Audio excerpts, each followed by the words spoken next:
Let me start by saying that Peter Terry was addicted to heroin. We were friends in college and continued to be after I graduated. Notice that I said I. He dropped out after 2 years of barely cutting it.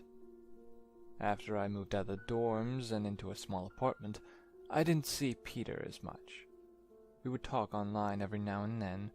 AIM was king in pre-Facebook years. There was a period of time where he wasn't online for about 5 weeks straight. I wasn't worried. He was a notorious flake and a drug addict, so I assumed he just stopped caring. Then one night I saw him log on. Before I could initiate a conversation, he sent me a message. "David, man, we need to talk." That was when he told me about the No End House. It got the name because no one had ever reached the final exit. The rules were pretty simple and cliché. Reach the final room of the building, and you win $500. There were 9 rooms in all. The house was located outside the city, roughly 4 miles from my house. Apparently Peter had tried and failed. He was a heroin and who knows what the fuck addict, so I figured the drugs got the best of him and he wigged out at a paper ghost or something. He told me it would be too much for anyone, that it was unnatural.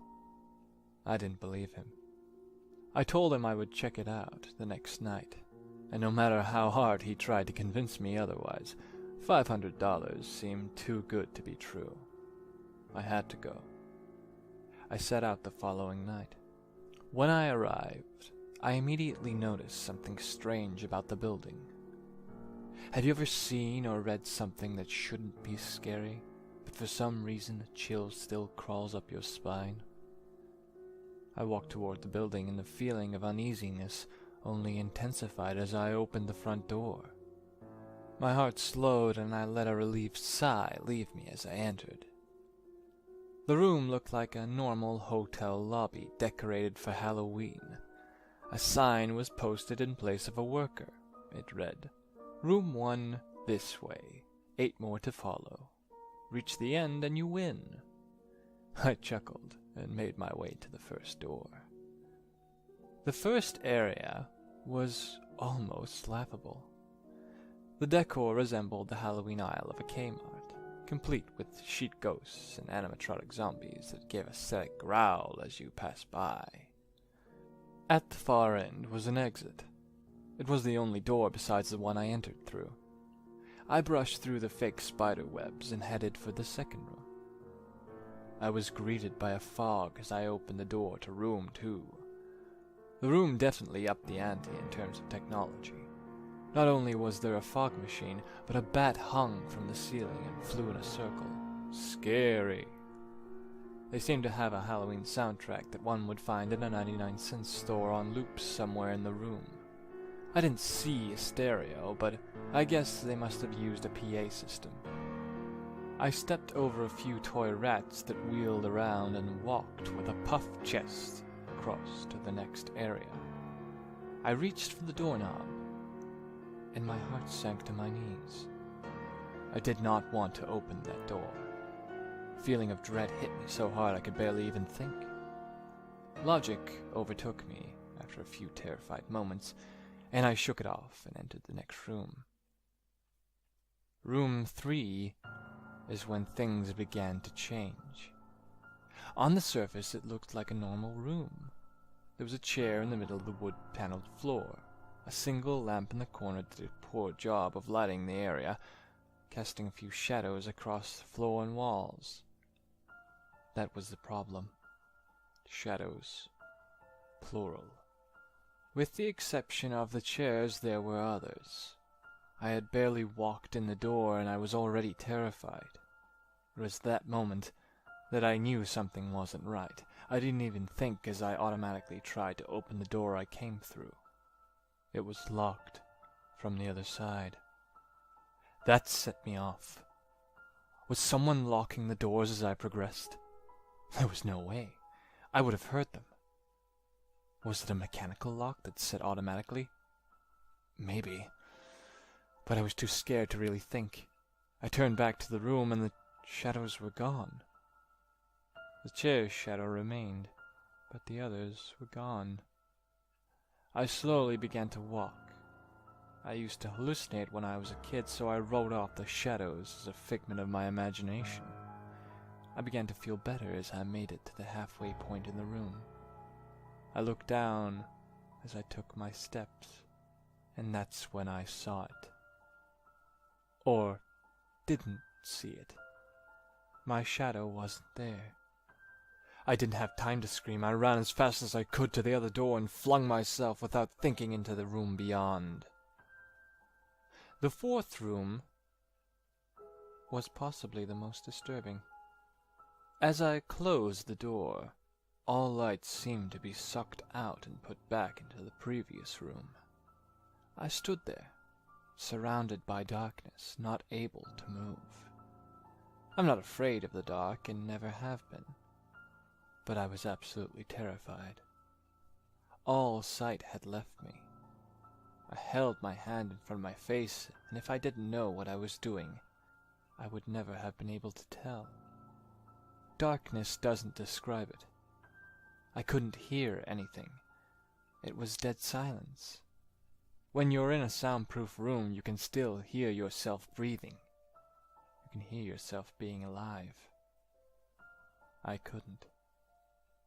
I began to stumble forward after a few moments, my rapidly beating heart the only thing I could feel. There was no door in sight. Wasn't even sure there was one this time.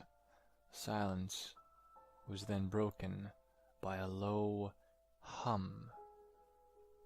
I felt something behind me. I spun around wildly but could barely even see my nose. I knew it was there, though. Regardless of how dark it was, I knew something was there. The hum grew louder, closer.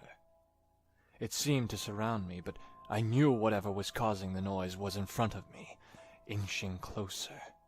I took a step back. I never felt that kind of fear. I can't really describe true fear. I wasn't even scared I was going to die. I was scared of what the alternative was. I was afraid of what this thing had in store for me. Then the lights flashed for a second, and I saw it. Nothing. I saw nothing. And I know I saw nothing there. The room was again plunged into darkness, and the hum became a wild screech. I screamed in protest. I couldn't hear this goddamn sound for another minute. I ran backwards, away from the noise, and fumbled for the door handle. I turned and fell into room 5. Before I describe room 5, you have to understand something. I'm not a drug addict. I have no history of drug abuse or any sort of psychosis short of the childhood hallucinations I mentioned earlier. And those were only when I was really tired or just waking up. I entered the No End House with a clear head. After falling in from the previous room, my view of room 5 was from the back, looking up at the ceiling. What I saw didn't scare me. It simply surprised me. Trees had grown into the room and towered above my head. The ceilings in this room were taller than the others, which made me think I was in the center of the house. I got up off the floor, dusted myself off, and took a look around. It was definitely the biggest room of them all. I couldn't even see the door from where I was. Various brush and trees must have blocked my line of sight with the exit. Up to this point, I figured the rooms were going to get scarier. But this was paradise compared to the last room. I also assumed whatever was in room 4 stayed back there. I was incredibly wrong. As I made my way deeper into the room, I began to hear what one would hear if they were in a forest. Chirping bugs and the occasional flap of birds seemed to be my only company in this room. That was the thing that bothered me the most. I heard the bugs and other animals, but I didn't see any of them. I began to wonder how big this house was. From the outside, when I first walked up to it, it looked like a regular house. It was definitely on the bigger side, but this was almost a full forest in here. The canopy covered my view of the ceiling, but I assumed it was still there, however high it was. I couldn't see any walls either. The only way I knew I was still inside was that the floor matched the other rooms, the standard dark wood paneling. I kept walking, hoping that the next tree I passed would reveal the door. After a few moments of walking, I felt a mosquito fly onto my arm. I shook it off and kept going. A second later, I felt about 10 more land on my skin at different places. I felt them crawl up and down my arms and legs, and a few made their way across my face. I flailed wildly to get them all off, but they just kept crawling. I looked down and let out a muffled scream, more of a whimper, to be honest. I didn't see a single bug. Not one bug was on me, but I could feel them crawling. I heard them fly by my face and sting my skin, but I couldn't see a single one. I dropped to the ground and began to roar wildly. I was desperate. I hated bugs, especially ones I couldn't see or touch, but these bugs could touch me, and they were everywhere. I began to crawl. I had no idea where I was going. The entrance was nowhere in sight, and I still hadn't seen the exit. So I just crawled, my skin wriggling with the presence of those phantom bugs. After what seemed like hours, I found the door. I grabbed the nearest tree and propped myself up, mindlessly slapping my arms and legs to no avail. I tried to run, but I couldn't. My body was exhausted from crawling and dealing with whatever it was that was on me. I took a few shaky steps to the door, grabbing each tree on the way for support. It was only a few feet away when I heard it, the low hum from before. It was coming from the next room, and it was deeper. I could almost feel it inside my body, like when you stand next to an amp at a concert. The feeling of the bugs on me lessened as the hum grew louder. As I placed my hand on the doorknob, the bugs were completely gone. But I couldn't bring myself to turn the knob. I knew that if I let go, the bugs would return, and there was no way I could make it back into room 4. I just stood there, my head pressed against the door marked 6, and my hand shakingly grasping the knob. The hum was so loud I couldn't even hear myself pretend to think. There was nothing I could do but move on. Room 6 was next, and room 6 was hell. I closed the door behind me, my eyes held shut and my ears ringing. The hum was surrounding me. As the door clicked into place, the hum was gone. I opened my eyes in surprise, and the door I had shut was gone. It was just a wall now. I looked around in shock. The room was identical to room 3, the same chair and lamp, but with the correct amount of shadows this time. The only real difference was that there was no exit door, and the one I had came in through was gone. As I said before, I have no previous issues in terms of mental instability, but at that moment I fell into what I now know was insanity. I didn't scream. I didn't make a sound. At first, I scratched softly. The wall was tough, but I knew the door was there somewhere. I just knew it was.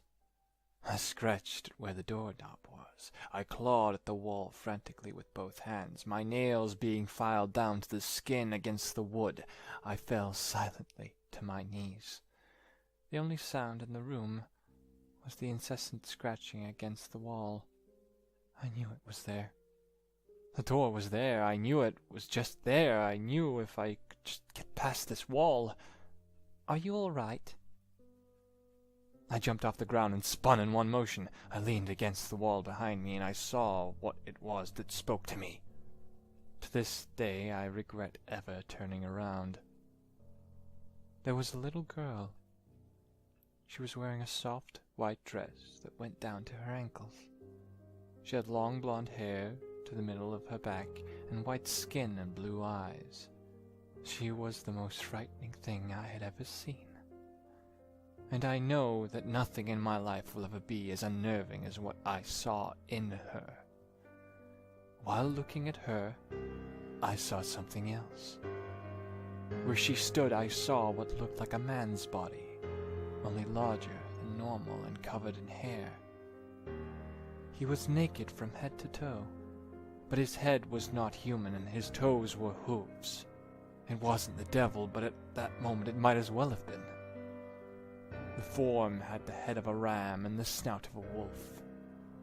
It was horrifying, and it was synonymous with the little girl in front of me.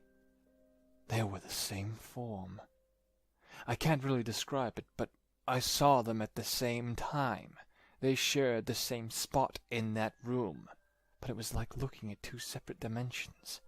When I saw the girl, I saw the form, and when I saw the form, I saw the girl. I couldn't speak. I could barely even see. My mind was revolting against what it was attempting to process. I had been scared before in my life, and I had never been before scared than when I was trapped in that fourth room. But that was before room 6. I just stood there, staring at whatever it was that spoke at me. There was no exit. I was trapped here with it. And then it spoke again. David, you should have listened.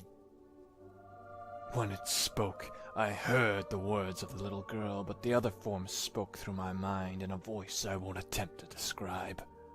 There was no other sound. The voice just kept repeating that sentence over and over in my mind, and I agreed. I didn't know what to do. I was slipping into madness, yet couldn't take my eyes off of what was in front of me. I dropped to the floor. I thought I passed out, but the room wouldn't let me. I just wanted it to end. I was on my side, my eyes wide open, and the form staring down at me. Scurrying across the floor in front of me was one of the battery-powered rats from the second room. The house was toying with me, but for some reason, seeing that rat pulled my mind back from whatever depths it was headed, and I looked around the room. I was getting out of here. I was determined to get out of the house and live and never think about this place again. I knew this room was hell, and I wasn't ready to take up residency. But at first, it was just my eyes that moved. I searched the walls for any kind of opening. The room wasn't that big, so it didn't take that long to soak up the entire layout. The demon still taunted me, the voice growing louder as the form stayed rooted where it stood. I placed my hand on the floor, lifted myself up to all fours, and turned to scan the wall behind me. Then I saw something I wouldn't believe. The form was now right at my back, whispering into my mind how I shouldn't have come. I felt its breath on my back, at the back of my neck, but I refused to turn around. A large rectangle was scratched into the wood, with a small dent chipped away in the center of it. Right in front of my eyes, I saw the large 7 I had mindlessly etched into the wall. I knew what it was. Room 7 was just beyond the wall, where room 5 was moments ago. I don't know how I had done it. Maybe it was just my state of mind at the time, but I had created the door. I knew I had. In my madness, I had scratched into the wall what I needed the most. An exit to the next room. Room 7 was close. I knew the demon was right behind me, but for some reason it couldn't touch me. I closed my eyes and placed both hands on the large 7 in front of me. I pushed as hard as I could. The demon was now screaming in my ear, and it told me I was never leaving. It told me that this was the end, but I wasn't going to die. I was going to live there in room 6 with it.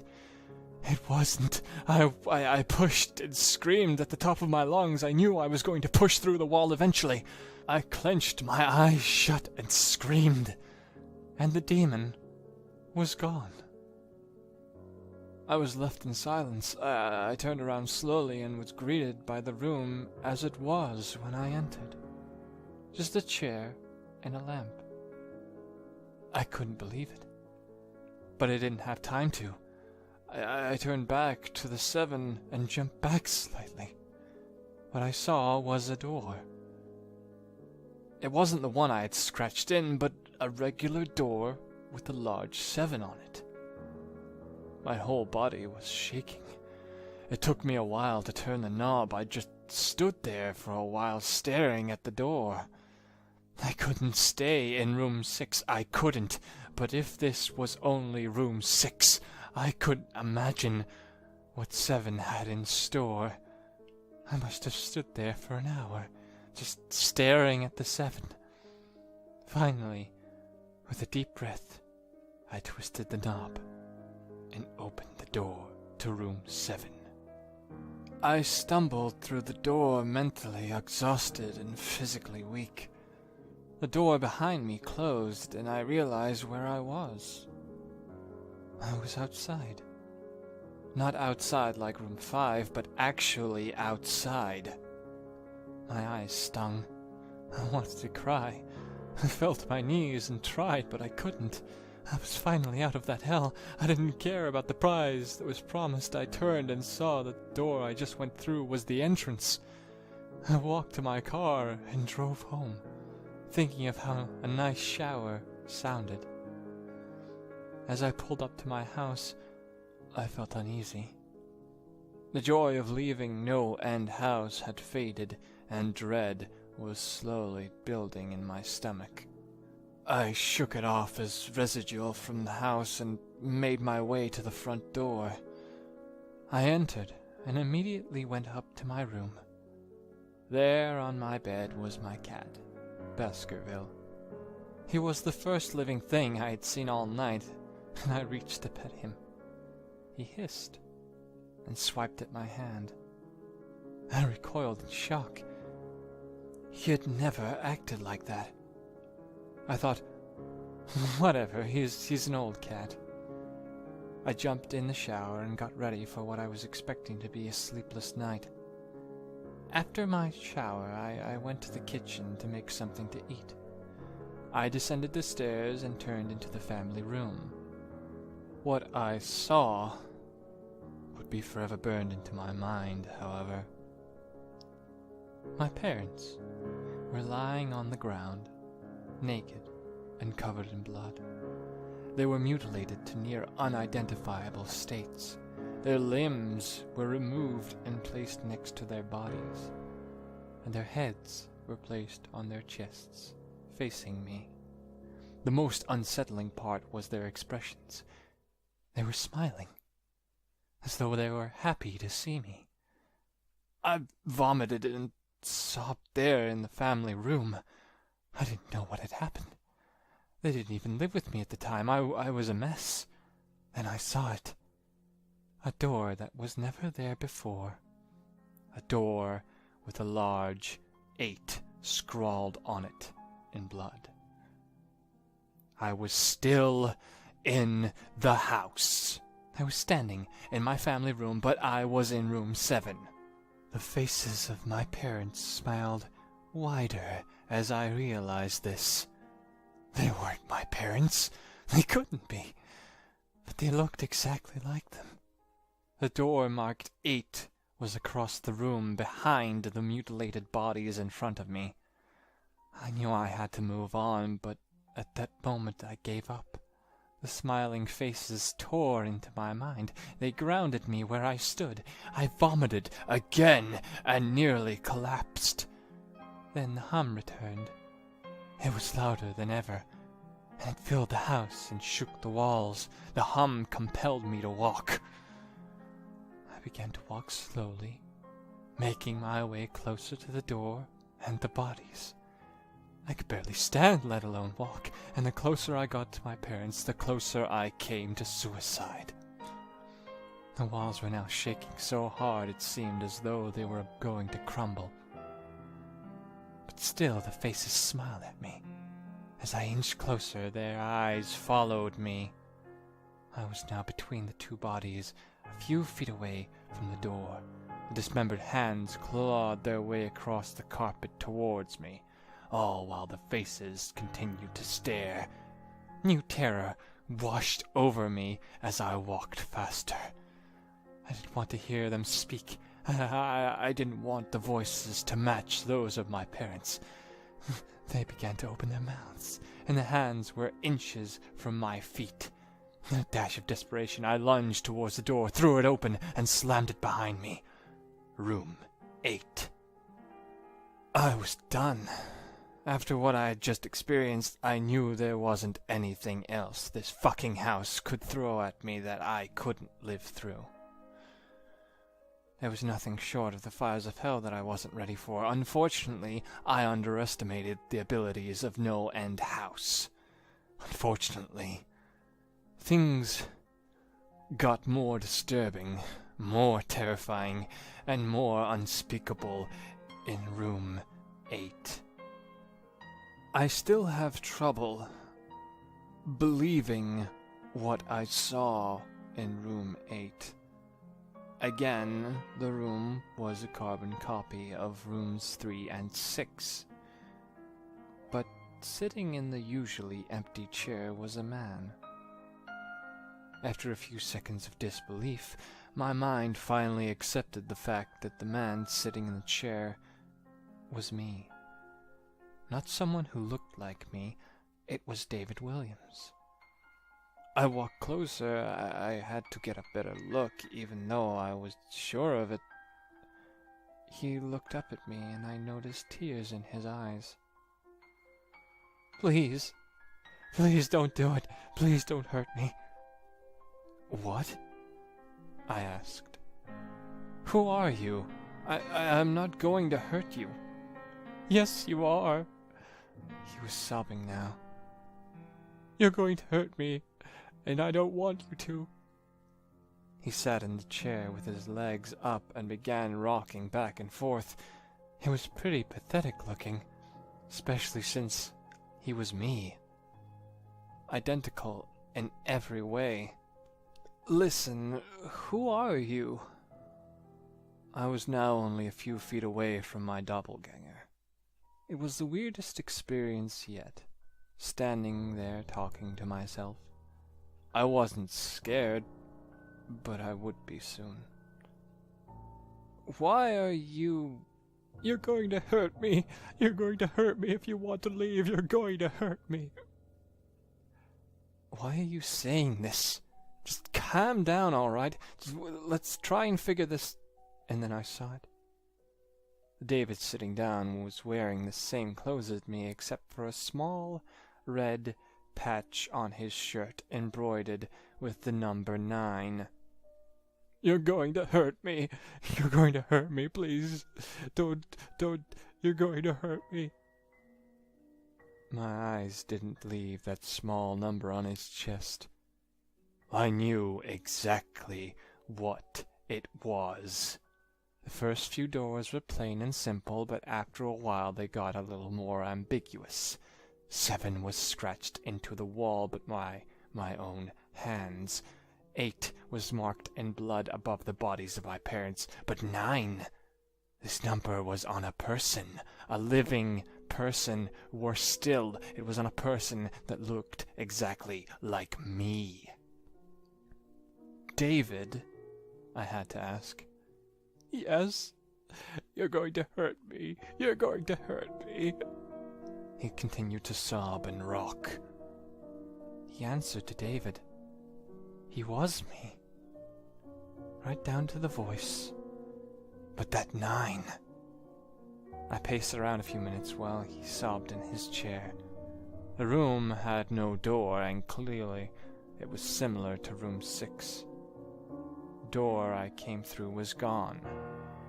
For some reason, I assumed that scratching would get me nowhere this time. I studied the walls and floor around the chair, sticking my head underneath and seeing if anything was below. Unfortunately, there was. Below the chair was a knife. Attached was a tag that read, "To David, from management." The feeling in my stomach as I read that tag was something sinister. I wanted to throw up. And the last thing I wanted to do was remove that knife from under that chair. The other David was still sobbing uncontrollably. My mind was spinning into an attic of unanswerable questions. Who put this here? And how did they get my name? Not to mention the fact that as I knelt on the cold wood floor, I also sat in that chair, sobbing in protest of being hurt by myself. It was all too much to process. The house and the management had been playing with me this whole time. My thoughts, for some reason, turned to Peter, and whether or not he got this far. If he did, if he met a Peter Terry sobbing in this very chair, rocking back and forth, I shook those thoughts out of my head. They didn't matter. I took the knife from under the chair, and immediately the other David went quiet. "David," he said in my voice, "what do you think you're going to do?" I lifted myself from the ground and clenched the knife in my hand. "I'm going to get out of here." David was still sitting in the chair, though he was very calm now. He looked up at me with a slight grin. I couldn't tell if he was going to laugh or strangle me.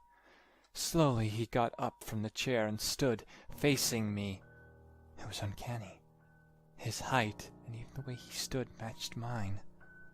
I felt the rubber hilt of the knife in my hand and gripped it tighter. I don't know what I was planning on doing with it, but I had a feeling I was going to need it.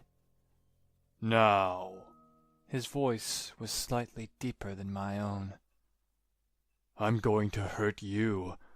I'm going to hurt you, and I'm going to keep you here." I didn't respond. I just lunged and tackled him to the ground.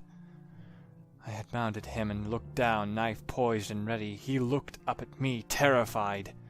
It was like I was looking in a mirror. Then the hum returned, low and distant, though I still felt it deep in my body. David looked up at me as I looked down at myself.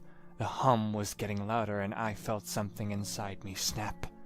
With one motion, I slammed the knife into the patch on his chest and ripped down. Blackness fell on the room, and I was falling. The darkness around me was like nothing I'd experienced up to that point. Room 4 was dark, but it didn't come close to what was completely engulfing me. I wasn't even sure if I was falling after a while. I just felt weightless, covered in dark. Then a deep sadness came over me. I felt lost, depressed, and suicidal. The sight of my parents entered my mind. I knew it wasn't real, but I had seen it, and the mind has trouble differentiating between what is real and what isn't. The sadness only deepened. I was in room 9 for what seemed like days. The final room. And that's exactly what this was. The end. No End House had an end, and I had reached it. At that moment I gave up. I knew I would be in that in-between state forever, accompanied by nothing but darkness. Not even the hum was there to keep me sane. I had lost all senses. I couldn't feel myself. I couldn't hear anything. Sight was completely useless here. I searched for a taste in my mouth and found nothing. I felt disembodied and completely lost. I knew where I was. This was hell. Room 9 was hell. Then it happened. A light. One of those stereotypical lights at the end of the tunnel. I felt ground come up from below me, and I was standing. After a moment or two of gathering my thoughts and senses, I slowly walked toward that light. As I approached the light, it took form. It was a vertical slit down the side of an unmarked door. I slowly walked through the door and found myself back where I started. The lobby of No End House. It was exactly how I left it. Still empty, still decorated with childish Halloween decorations. After everything that had happened that night, I was still wary of where I was. After a few moments of normalcy, I looked around the place, trying to find anything different. On the desk was a plain white envelope with my name handwritten on it. Immensely curious, yet still cautious, I mustered the courage to open the envelope.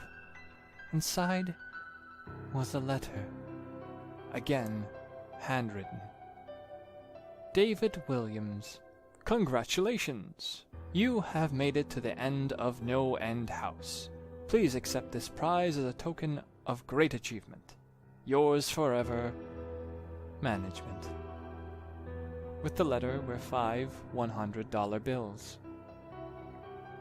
I couldn't stop laughing. I laughed for what seemed like hours. I laughed as I walked out to my car. I laughed as I drove home.